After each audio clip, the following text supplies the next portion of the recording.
Wonder Woman, an Amazonian warrior with a penchant for justice and a mighty weapon, the lasso of truth.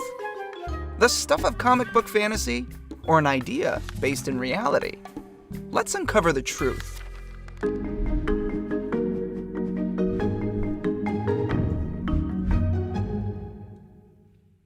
Before creating Wonder Woman, William M. Marston studied law and psychology at Harvard. In 1914, he became fascinated by the idea of monitoring blood pressure to detect lies, leading to his invention of a lie detector. Sorta.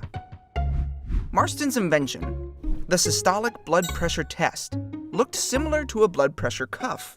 Participants were asked a series of questions. What is your name? Who is the current U.S. president? Did you kill the milkman?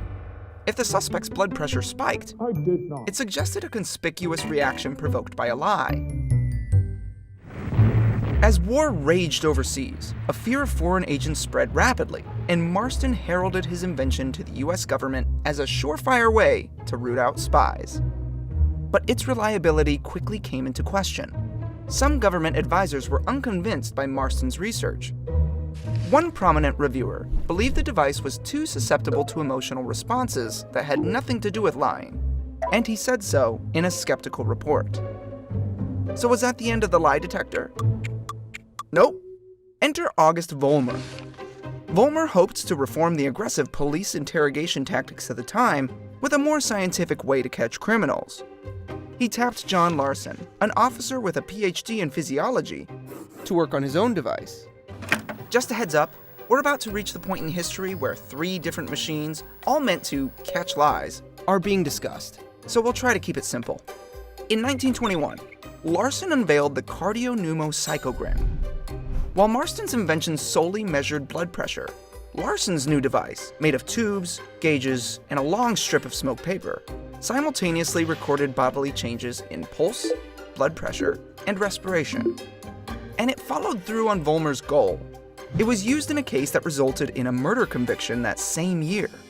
Reporters celebrated the invention, nicknaming it the lie detector, a moniker that Larson would grow to detest. In 1923, Larson joined forces with Leonard Keeler, A high school student and amateur magician. yes, really, to fine-tune the device's mechanics. Larson later learned that his invention was far from infallible. A suspect had given a false confession to avoid disclosing her personal history of sexual abuse. To Larson, his invention no longer represented a reliable scientific method, and instead became another tool for manipulation and coercion. He later quit the police force and pursued medical school. At the time, Larson wasn't the only one who took issue with the criminal justice system using machines to suss out the truth. That same year, a federal court created a new standard by which scientific evidence could be presented in a criminal trial. Marston's original creation from 1915 was deemed an invalid form of evidence because it had not yet gained general acceptance in the field. Larson's assistant, Keeler, however, patented an updated device in 1931, the Keeler polygraph. He sold it to the FBI and positioned himself as its primary expert witness in multiple court cases. During the Cold War, it was used in an attempt to uncover espionage. Keeler himself even traveled to an atomic bomb plant with his polygraph to unmask potential spies. Ultimately, the device, which many federal employees found grueling to experience, never caught a major communist enemy agent.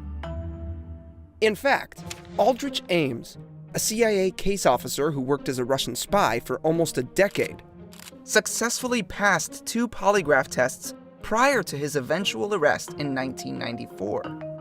Generally, the machine's results lacked reliability.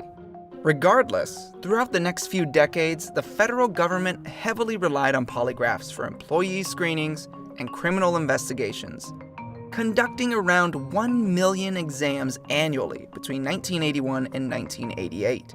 Mounting criticism moved Congress to introduce greater oversight, leading to a law that prohibited most private employers from mandating polygraph tests for workers and job applicants. However, the act does not cover federal, state, and local government agencies, where it is still heavily in use. John Larson lived out his life with huge regrets. calling his creation a Frankenstein's monster, which I have spent over 40 years in combating. His invention, for better or worse, still sparks interest today. The device is now a part of the collection at the Smithsonian's National Museum of American History, where 2 conservation labs and 7 conservators worked painstakingly over the course of 5 years to restore it. The museum initially received Larson's machine from the Berkeley Police Department in the 1970s, though some components were missing. Conservators created replicas of those lost elements to put the device back to how it would have operated in its heyday. The device also arrived with a roll of paper, with the results of 3 previous tests from the police department. Conservators produced photographic facsimiles of these papers, which can also be seen on display at the museum. While the allure of catching someone in a lie is irresistible, the path to uncovering the truth is anything but simple. Maybe, just maybe, we should leave the truth-seeking in Wonder Woman's capable hands. Be sure to check out more exciting Smithsonian objects on another episode of National Treasure.